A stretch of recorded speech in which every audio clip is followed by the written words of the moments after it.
Welcome back to another episode of PeachTEA. Today we are joined by someone whose career truly spans around each and every corner of transportation, and he helped shape the landscape of Georgia's transportation.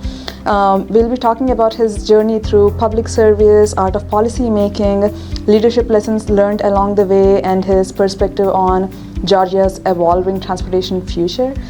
So Todd, thank you for joining us today. I have heard great things about you, and I feel very honored to speak with you today. Oh, well, thank you very much.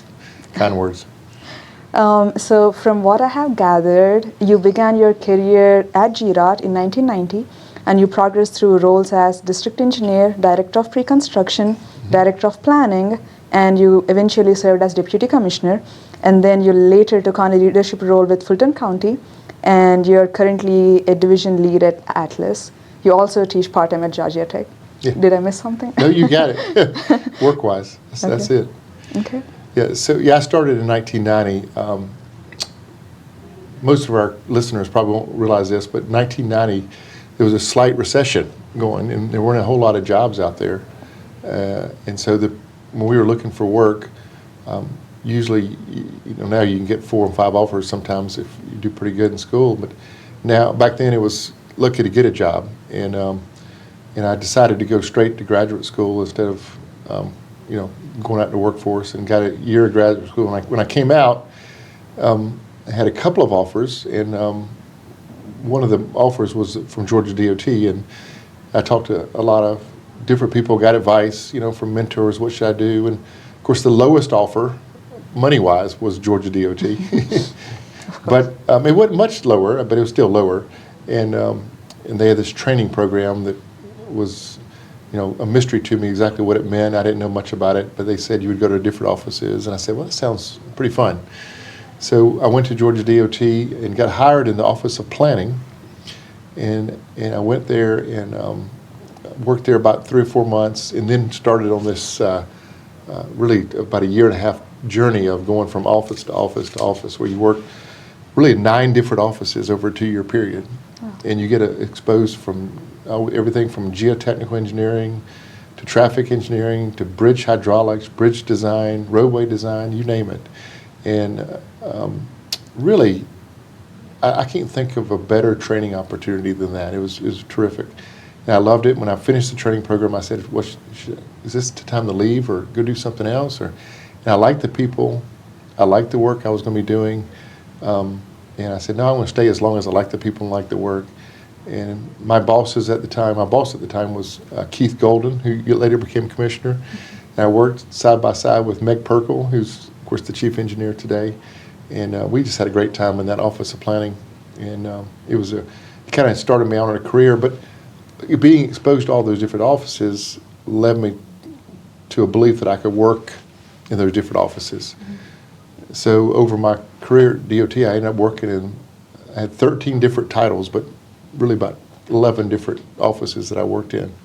And so I got exposed to really pretty much everything. Most of my career was spent, journeying on the pre-construction side of things, but I was a district engineer for a while, which had construction under it as well, but in operations. But a bulk of my career was in the pre-construction, either traffic or planning or over pre-construction design. And but it was a great place to work, and I don't regret staying there one bit. So. Yeah. So out of all the roles that you took on, what would you say was the most challenging of them all? Oh, the most challenging by far was the director of administration. I was district engineer at the time, and I got a call to come down and discuss being the director of administration. So this position worked for the treasurer, and it was over, accounts receivables, accounts payables, financial management, pretty much everything internal to where the money is. And you learn where all the drawers are with the money, and it was a challenge because I had not been exposed to a lot of that. I mean, I knew a little bit about funding, but not a lot. Challenging but rewarding because I learned so much, and it was a gift given to me. And Meg followed me, Perkle, and she got that position as well, and we got exposed to a side of DOT that nobody else gets exposed to. and it really helped me a lot. Now, that was the most challenging. The most fun job, by far, is being a district traffic engineer. There's no better job in DOT in my mind. A lot of folks say the district engineer job, but being a district traffic engineer, you've got a group of people, you got an area that's yours, and you're doing driveway permits, signals, operations. Now, you get tired of the calls from public. It gets old after a while, because everybody thinks their problem is the worst problem in the world, and that their intersection's the most dangerous in Georgia. And you get the call from how many people have to die before you do something. But doing the work was fantastic, and I enjoyed that job. And I was doing that job after the Olympics, and that was a lot of fun. That was actually going to be my next question. Okay. How was it working as a district engineer during the 1996 Olympics? Well, actually, during the Olympics, I worked in traffic operations. So I was in planning when I first came on board. I mentioned that a minute ago, and there was a need to pull some staff really from all over the department to work on Olympic-related projects.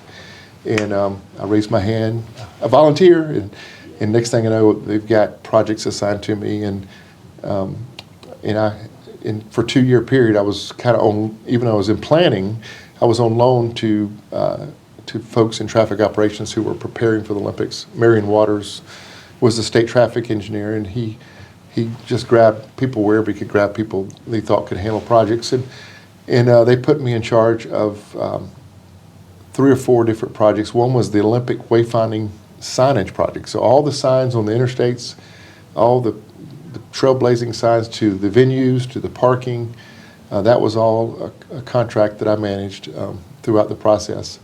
And including the barricades, the cones, we bought 28,000 cones under that contract. Wow.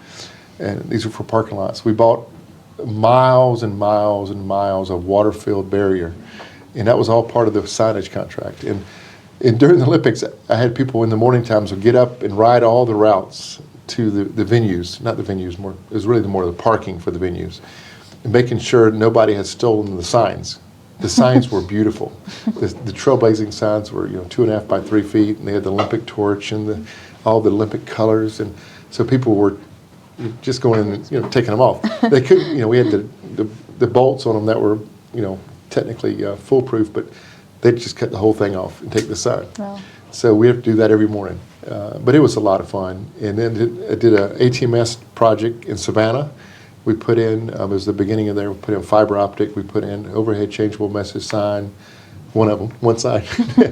And then we did some other work as well, updating signals. And then in Atlanta, one of the jobs civil engineers are not electrical engineers, so we need to remember that.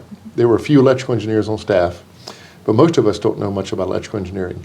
So they needed somebody to rewrite the hodgepodge they created called the 935 spec, which is a fiber optic spec, and it was just a mess. Mm-hmm. So they asked me to figure, I guess I proved to them I could write or something anyway, or maybe they were punishing me, but I put together a rewrite of the 935 spec, and I had to learn as I went along. I called people, and my father was an electrical engineer. I had him help me understand all aspects of, he was into fiber at the time with a telephone company, and we had a consultant with us at the time on the staff there, and they helped me, but it was just, you talk about stretching you a little bit, having to rewrite the fiber spec, and the fiber spec is used today still, and I'm sure they've improved it greatly since what we did back before the Olympics, but that was like a small exercise. But the Olympics came, and transportation was not that big of a deal during the Olympics, except for buses that were breaking down, and those were buses that came from other cities that came and broke down. And we would sit in the traffic management center and watch them, the lights on, blinking, full of people, and then they got to go bring another bus to get them. But other than that, the Olympics went off very well, and it was a lot of fun. It was good to be part of it. Any lessons learned from that could be applied to today? Like, we had the World Cup coming in. Yeah. Fear, that's what you got to, if you want people to go away, we scare people to death for the Olympics. We said it's going to be horrible, it's going to be the worst traffic you've ever seen. Expect 2 and 3 hour delays, and people, they listen and they stayed away. Mm-hmm. So now they know we're lying, so they think so they don't stay away when we have big. Need to cut this one out. Nobody's saying you're not hearing that mantra about hey, it's different because it's not quite the same as the Olympics, But the World Cup is a big deal. And City of Atlanta, I know, is working with DOT and the CIDs and everybody trying to prepare a plan for that. But that was the way we did it back then. We scared everybody, and people actually stayed away. People lived here, went on vacation, and there were a lot of people in town, don't get me wrong. There was some traffic. It was bad, but it wasn't near as bad as everybody thought it was going to be. That's great to hear. So on today's episode, we want to get your knowledge on the policy making. So I want to focus on that to get all your insights. Yeah. So you're involved in a lot of policy making. What is it like behind the scenes when you're working on a major policy? Yeah, so I did get involved a lot my last few years at Georgia DOT, and then particularly at Fulton County. So when I was at GDOT toward the end, we had a Herculean efforts to pass this Transportation Investment Act across the state. The state's broken into 12 development regions. And I remember it like it was yesterday, July 31st of 2012 was the vote. And we were hoping and praying that we'd have 4 or 5, maybe 6 regions pass TEA. We had 3 pass TEA. And they just happened to be 3 pretty rural districts. It was the kind of area over near Augusta, then the heart of Georgia, which is near Dublin, and then over near Columbus area. Those 3 regions passed TEA. We're excited about that, but it didn't meet what the goal was. The goal was to get extra money for transportation all across Georgia. So we all decided we got to go back to the well again and figure out a way to get more money for transportation. We need to increase the gas tax, and we need to come up with a mechanism by which counties can pass a sales tax, as opposed to just having a region-wide pass sales tax. And because the region, when everybody in the region has to vote together, it becomes very complicated. So Atlanta, for instance, if you look at the vote count in the Atlanta region, which is ARC, is very much yes in the core inside the perimeter. Very much like 80-20 no on all the suburban counties. And what they didn't like a sales tax they're paying for to go to projects that were in downtown Atlanta. And it's just trying to understand that. And there was a lot of misinformation out about it. So people in Savannah would say, I don't want to pay for stuff in Atlanta. It was by region, it wasn't statewide. So trying to explain this region-wide vote was very difficult. And I don't think it was, it was successful in 3 regions, but it wasn't successful overall. So in 2015, which was actually my last year at GDOT, they passed legislation that was just, I think, monumental. It allowed for an increase in the gas tax, which we're enjoying today, and linked that gas tax to a consumer price index, actually several indexes, and linking that, making the gas tax almost double what it was back then, is huge. Because it's still for roads and bridges, but then in the back of the bill, they allowed for several other provisions. One was a county by itself could pass a 1% sales tax. And we call that T-SPLOS now. Everybody knows what T-SPLOS is, but if you come from another state, what does SPLOS mean? You don't know Transportation Special Purpose Local Option Sales Tax. Most people don't know what that even means. They just hear the term. But allowing an individual county to pass that is critical. And when I retired from DOT, I went to Fulton County, and Fulton County had a provision in the law that allowed them to go first above all the other counties. So we said, let's do it. So we broke Fulton County then, policy-wise, into 2 different areas. One is City of Atlanta, and then Fulton County outside the City of Atlanta. Because Fulton County wanted to do a partial penny, which is never had been done before, and they did a half-cent sales tax, actually 0.4 cent sales tax, because they had an additional MORTA tax of 0.5, and the rest of Fulton wanted to do 0.75 cents. And anyway, to make that legislation and write the code to make that happen, we had to get carriers of the bill and people in the General Assembly. So I spent hours and hours and hours at the General Assembly actually working with state senators and representatives, and actually working with the legislative writers of the bills and trying to write the code and get it right. And subsequently the bill passed to allow Fulton to split it into both the City of Atlanta and outside the City of Atlanta. And then we had the journey of trying to get that to pass a vote. And thank goodness in 2017, Fulton County became the first single county to do a T-SPLOS dedicated to transportation in Georgia. And the money and revenue from that is fantastic. It's a 5-year tax. In fact, they've already re-upped it once and about to come up, I guess, in 27, need to re-up it again. And of course, subsequently, now it's all across the state. You now have a 4th region that has a Transportation Investment Act, TEA. So you have 4 regions, and then you have all these single county taxes. So I would have to look at the latest numbers, but I would suspect we're probably over 120 of the 159 counties have some sort of dedicated tax for transportation, which didn't exist 10, 15 years ago, right, which is amazing for transportation. Then you add that with GDOT's increased money. Now, GDOT's increased money was needed because of inflation. Inflation eats up a lot of what they've gained, but they're still ahead of where they were before. If we had not done that, we wouldn't be building anything. Yeah. So together, Georgia's sitting pretty good. They also added provisions about electric vehicles. Most states have not addressed electric vehicles. What do you do about people who don't use gas? And Georgia has an electric vehicle fee, and that fee is going to set us apart from other states because as more and more people buy electric vehicles. And you know, I know the market slowed a little bit, but in Georgia, we're building a lot of electric vehicles, right? The Hyundai plant down near Savannah. We got the Rivian plant to the east of Atlanta. So it's happening fast. And so we are going to have less and less people paying gas tax. So the fee of having that electric vehicle fee and paying in Georgia, where all the money, we set the fee at the time so it covered both the state tax and the federal tax. So it's not just a state fee only. It covered an equal amount when you kind of did an average miles per gallon, what people typically would have paid. So there you go. But the making of the sausage is very interesting down at the Capitol for sure.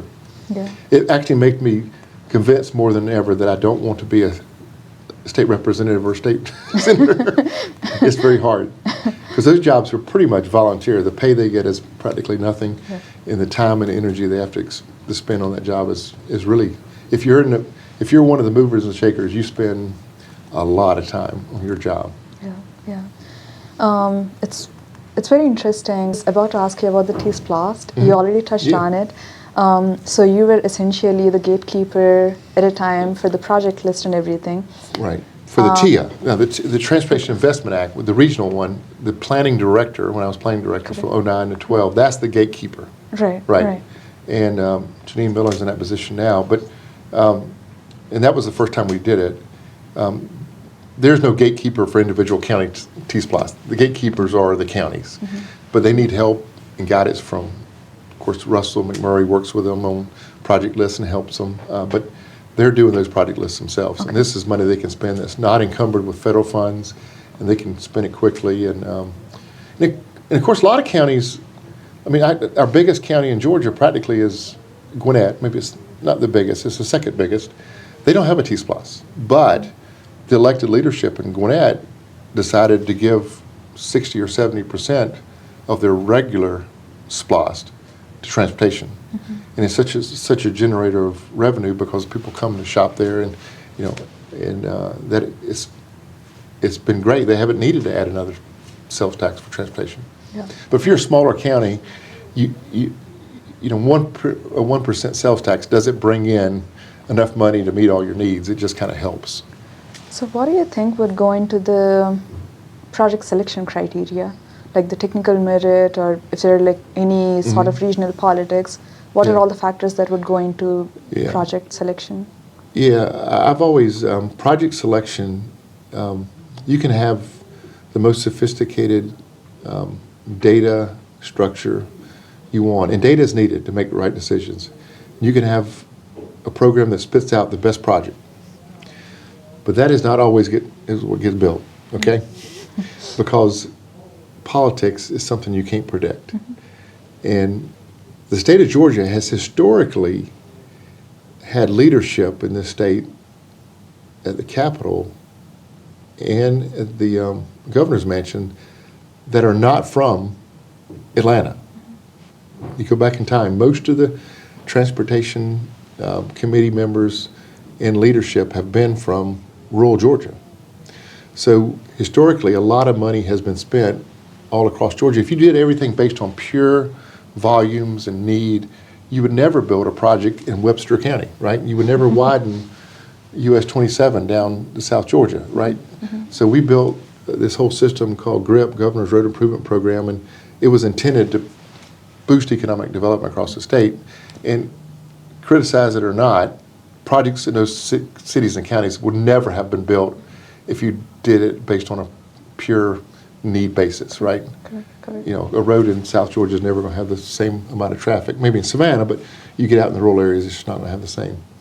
And does that mean they don't deserve a path? And honestly, the interstate's the same way, right? The interstates are all justified based on getting regional connectivity. The thought in Georgia was, how do we provide inter-regional connectivity in Georgia between our cities? You know, Savannah and Macon, right? How do you get from Macon to Columbus?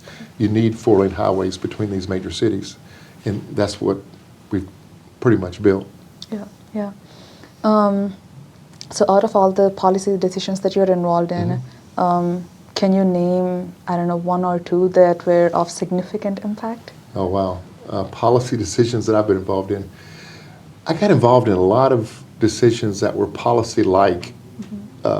They were smaller, but when I was traffic engineering, it's amazing the situations you find yourself in when you're in the district.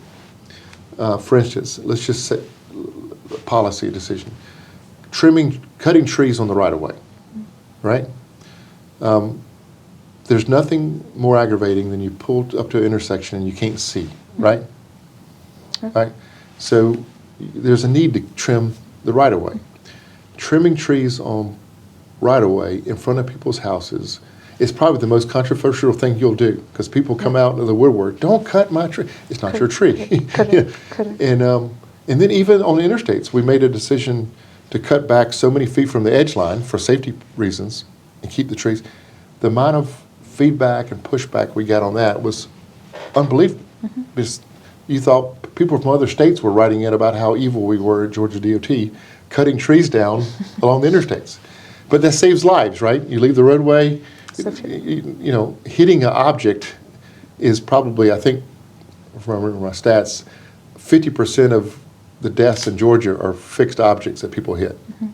And you hit a fixed object going 30, 40 miles an hour, bad things happen. So getting rid of trees that are in the danger zone, we would face that all the time when I was up in District 1. And we were constantly in discussions about what should our policy be? How much should we cut back? In Athens, we did 30 feet, because Athens was very, very tree-oriented, right? And we did 30 feet from the edge line on the loop around Athens instead of 50. I was involved in that policy. Maybe we should have done 50, but we did 30 at the time. So that's just an example. I mean, there's lots of examples of, you know, signals, policy. You know, we laugh about policy on, you know, you see a lot of signals that aren't warranted sometimes get put in, and you wonder what happened behind the scenes, right? That's why you have guidance. You have the manual of uniform traffic to give you guidance. But sometimes that guidance isn't going to work if you've got things coming and people don't know about it, right? Future development. And I'll tell this story because it's pretty funny. I remember Frank Danchez was our chief engineer. He called up, he says, we need a signal right here. And I was like, you know, Mr. Danchez, that signal will be too close to another signal. And he goes, we need it in, and I need to put in the next 2 months. Yeah. And I was like, he didn't tell me what was going on, but it ended up being the Brave Stadium out at Gwinnett County, which has turned out to be the Brave Stadium. You got condos all around it. I mean, it's a gigantic generator of traffic. And, you know, it wasn't the ideal spot to put that signal, but it was the only place they could make it work with the development. And they've got a signal about 500 feet south of another signal on State Route 20. But you work around those things, right? And you learn how to deal with politics. And he had gotten a call from probably the Braves president, probably the governor. Who knows who he got a call from? But you got to recognize there's always, you know, and this is important on politics. The one thing you've got to always remember about the DOT board, a mayor, a chairman, a governor, state representative, there's there's a huge difference between them and me. And what is that? They're elected and I'm not. So that is a big difference. I always have to remind myself, you know, you got to toe the rope on what the engineering principles say, and you got to lay it out there. But at the end of the day, they're elected and you're not. Right. And so you have to work with that. Right. So, Right. lesson I learned a long time ago. Okay. That's great. I'm going to look at my notes here to get the statistics right. So when you're working with Fulton County, you were the chief operating officer, Right. and you helped broker the 2016 transportation funding taxes and the Right. advanced transit legislation. So how was it aligning 14 cities around Yeah. that legislation? Yeah. So you learn from your successes, but you learn way more from your failures, right? So always remember that. And I failed a lot throughout my career, but learning what worked and what didn't work in Fulton County was, you stump your toe a lot. Because you had to get all those cities to say, yes, we want to do this. We were the first one to pass it. 100%, at that time, the law has changed now, 100% of the cities had to say, agree to it. People don't know this, but Fulton County has 2 cities with like hardly anybody lives in them.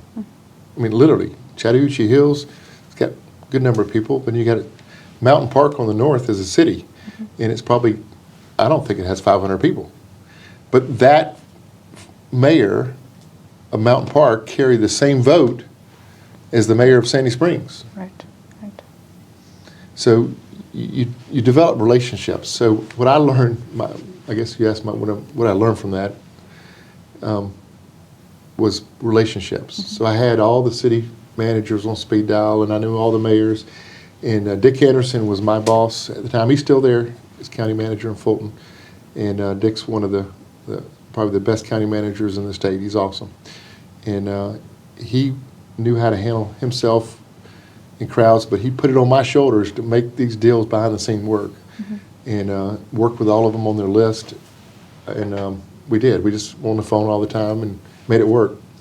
And that's why I enjoyed the job so much. That was one part of my job. Fulton County had a whole bunch of other things I did besides transportation, and I learned a lot from that. I mean, it's funny, when I go to see cities and counties now as a consultant, typically if I talk to the county manager, we talk about animal control, we talk about libraries, we talk about dealing with judges, you know, building facilities, and then we talk about transportation. Because I know that their role, transportation's just one part of it, and I can feel their pain because I know what they're going through, because I had 14 different departments at Fulton, and I learned so much. It was a great learning experience. Because everything was supersized there. You didn't have one library, you had 34 libraries. And with 34 libraries, every day something's bound to go wrong, right? You don't have a book somebody wants. Some bookshelf falls and knocks over other bookshelves, and you got floor damages. You got water damage from a flood. We had a major capital program rebuilding libraries, and it was a lot of fun. That's great. That's great. So as transportation policy has evolved over the years, what do you think would be the challenges in today's age? Yeah, today's age is going to be, I think the biggest challenge the Georgia DOT is going to face is getting these P3 projects delivered. The model that we thought was going to be in place 10, 15 years ago is no longer in place. So we thought that GDOT would have to pay a significant portion of the projects, the big MMIP projects. And now with 400, them giving the state money, it has kind of flipped that whole dynamic on its head a little bit. So now there's a race to get some of the P3 projects done, the 285, and what's next, you know. Now, not every project's gonna make, we started with beachfront property with 400, right? That was you sold your condo on the beach. And 285 is gonna be similar beachfront property, but there are gonna be projects that aren't gonna bring in that kind of revenue too, and you gotta figure out how to get those done. And other states are struggling with this, right? That's why you see projects take really 2 and 3 procurement cycles sometimes before they get it right. I mean, Mobile, Alabama is trying to get this bridge in Mobile for, 8 or 9 years now, and they've gone through several iterations, and We went through several iterations on 400, but I think there's a dynamic at play that policy-wise, it just changes your thought process. Because that, if you can do these right, it brings in so much money to the state, it supplements the gas tax, T-SPLOS. So you then to decide what do you do with the money that you get, right? What is GDOT going to do with the extra money they got off 400? You know, even going back, maybe the mistake we made a long time ago, and you couldn't have pulled this off politically, but in 2000, 2005, if we'd have said, okay, we're going to shut down the entire DOT work program, and we're going to build managed lanes on 400 and on 285 with all the money we got at that time. We're just going to shut down the whole program and just build those projects only. Now, we would have probably got tarred and feathered, probably thrown in jail by some South Georgia legislators. You're not going to take my money, Yeah. But if we'd have built all that back then, it'd have been cheaper probably, and we would be then having the revenue that these private companies are going to have for years and years. Because if there's that much revenue for them to pay us money, there's a lot of revenue, obviously. And we would have that revenue. But at the time, you could not have possibly have known to do that. And so that's kind of I wouldn't say it's a mistake. It's just, if you can look back in time and tell everybody, hey, look, we can give you more money in the future for South Georgia and the rest of Georgia if you just let us do this for a year or two. But I think it's kind of funny that it's kind of turned into this. We'll see. Other states are going to be also building similar projects to 400 here pretty soon, and we'll see what happens with those. But I think GDOT's done a good job getting it to this point, and we'll see what happens with these P3 projects. Now, I say that's a big statewide policy. The biggest policy issue for local governments still is going to be, there's still 40 or 50 counties that hadn't passed additional money for transportation. They're struggling, all right? And then there's a whole nother dynamic in those local jurisdictions that, the gas tax is going to eventually be attacked by the electric vehicles, which we've got a problem to solve at state level, which is great. But local governments also get money off the gas tax. I mean, the sales, excuse me, not the gas tax, but the sales tax. When gasoline's sold, so that's going to be an interesting dynamic over time as well. So if you're in Dooley County, which is on I-75, a lot of their revenue for the entire county comes from retail that is along the interstate. Sales tax, and a lot of it comes from sales tax, people traveling. So I don't know what to do about traffic. I guess might be your next question. It's not a policy issue. Traffic has gotten incrementally worse, but yet we're working at home more and more. And I don't know that we used to say it's a good solution to let people work home 1 day a week or 2 days. But now people do work at home, but I think they're traveling more because they're getting out and going during the middle of the day, and traffic is as bad as it's worse than it's ever been. The pattern might have changed. The pattern has changed, and daytime traffic between 10 and 2 now is very heavy, and you can't get places. So, so we're going to see, and we're not going to see a slowdown of people moving to urban areas. I think that's going to happen across the country. That's where the jobs are. I laugh. I moved to Gainesville recently, so I moved out, but my 4 kids who are your age, where do they want to live? Some of them live around the perimeter. They say they want to live in Midtown. They want to live in the urban setting. So it's just a different thought process, and so it's going to keep growing. Yeah. Okay. So with all that being said, how does all these years of experience that you have, how does that shape the course that you teach at Georgia Tech? Yeah. So I laugh. This is my 8th spring I'll be teaching this class at Georgia Tech. And I remember it like it was yesterday. 9 years ago, I complained because my favorite class in graduate school was Transportation Administration Policy. And it was led by Dr. Michael Meyer at the time. And he retired and stopped teaching it. And nobody picked it up. I said, that was my favorite class in school. And I complained probably to 3 or 4 different people, including, the chair of the school. I was on the civil engineering board at the time, and I don't know how the conversation went, but this is what I heard: "Shut up and teach it." So, and he didn't say that, but I don't know how I volunteered. But anyway, I taught it, and I've been doing it ever since. So I teach all these experiences that I've had through the years, and teach them about how to, everything you didn't learn in school that you wish you had, right? You probably have a list of 10 things that you're dealing with now. That's what the class is. And so we bring in guest speakers, and I've got about 10 or 12 guest speakers that come in, and we teach topics. We teach topics about money, about how you charge and bill clients. So I want people who work in government to understand the billing process, multipliers, and all the terms associated with profit and losses. And then I teach a class on simple project management. I say, look, you may think you're going to go out and design a sidewalk somewhere, but chances are you're going to be a project manager, and you're going to have to follow the plan development process, and you're going to have to understand all these elements that you probably aren't going to like too much. And then I teach them how to deal with elected officials, how to give presentations to board members, teach them what not to do. So most of my class is lessons learned of probably where I failed and have learned to do better. And so we have a great time. And a lot of the students are doing great. They're all over Metro Atlanta in different capacities. A lot of them are leading counties already, or in various jobs, and they call me up, and from time to time they ask for advice. So it's been a lot of fun. And usually it's not but 10 or 15, maybe. I've had 27, but usually between 15 and 20 students in there. Yeah. So I wish I had a course like that when I was in school. Yeah, I try to make it.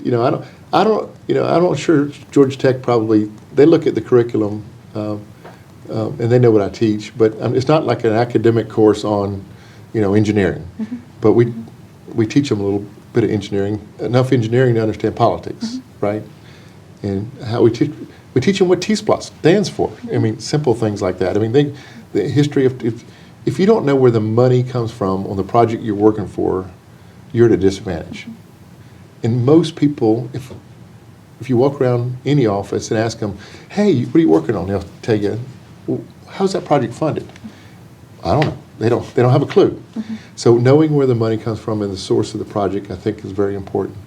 So for those who are not Georgia Tech grads, or who did not take the course, what would you advise? Like, what type of reading or things they need to do in their free time? Well, yeah, they need to find a mentor, some kind of mentor-protege arrangement. Find somebody who's been around the block a time or two, and hook up with them and have lunch with them.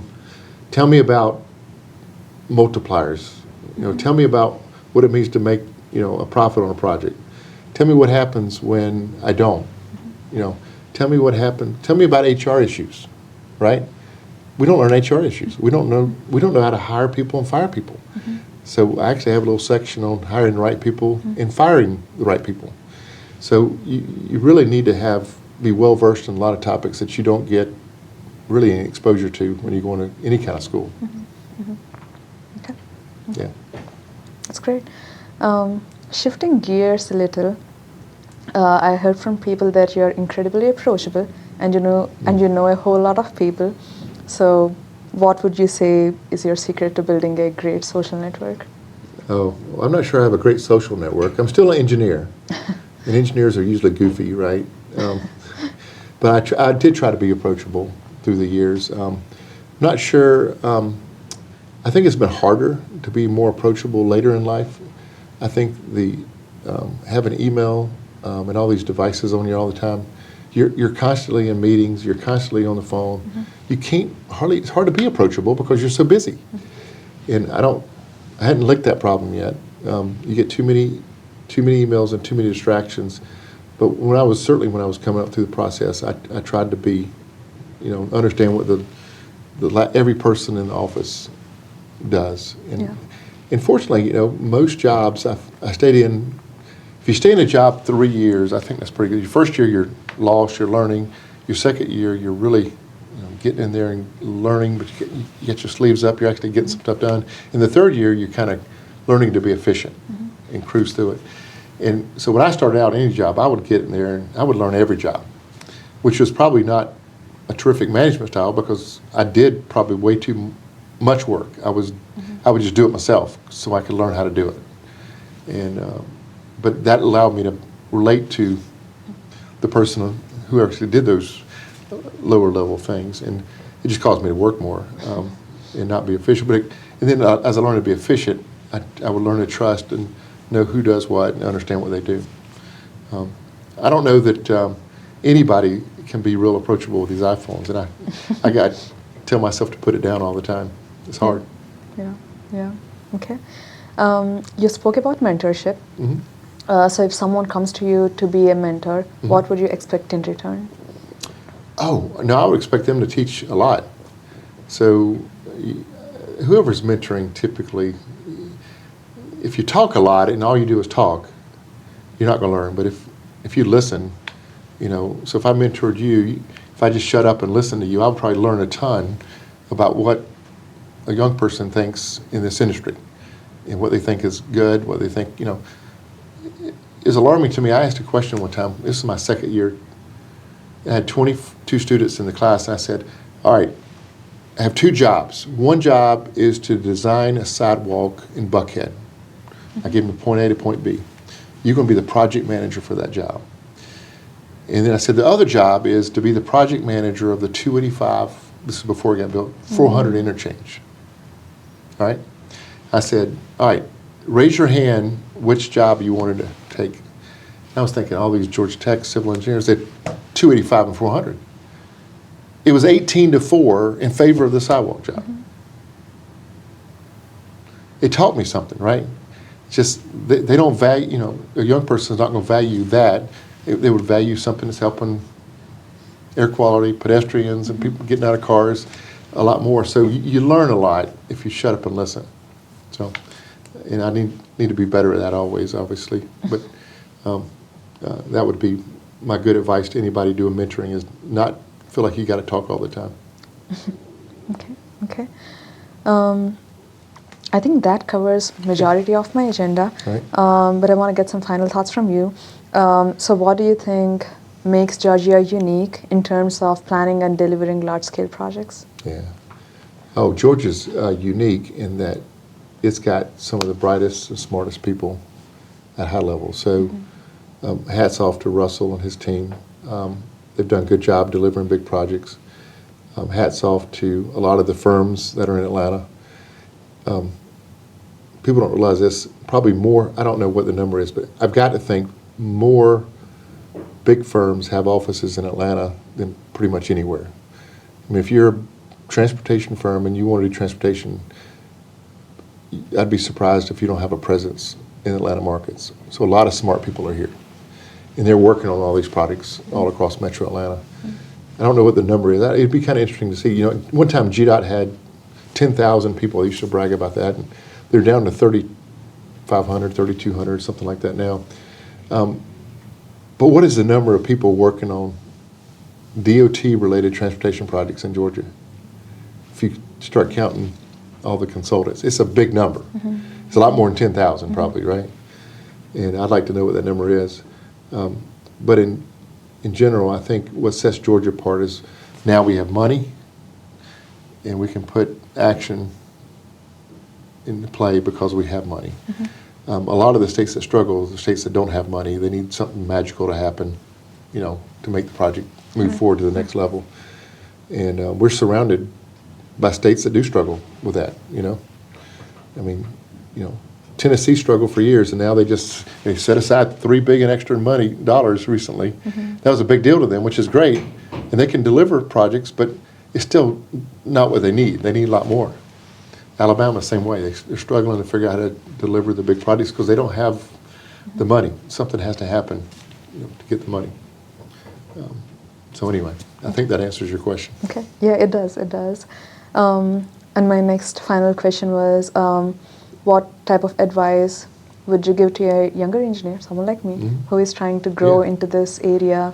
Yeah. And maybe, if someone wants to make an impact, what type of advice would you give them? Well, okay, there's two kinds of people. People that get really, really, really good at their job. And I used to laugh at the bridge group and GDOT because the bridge group stayed together forever.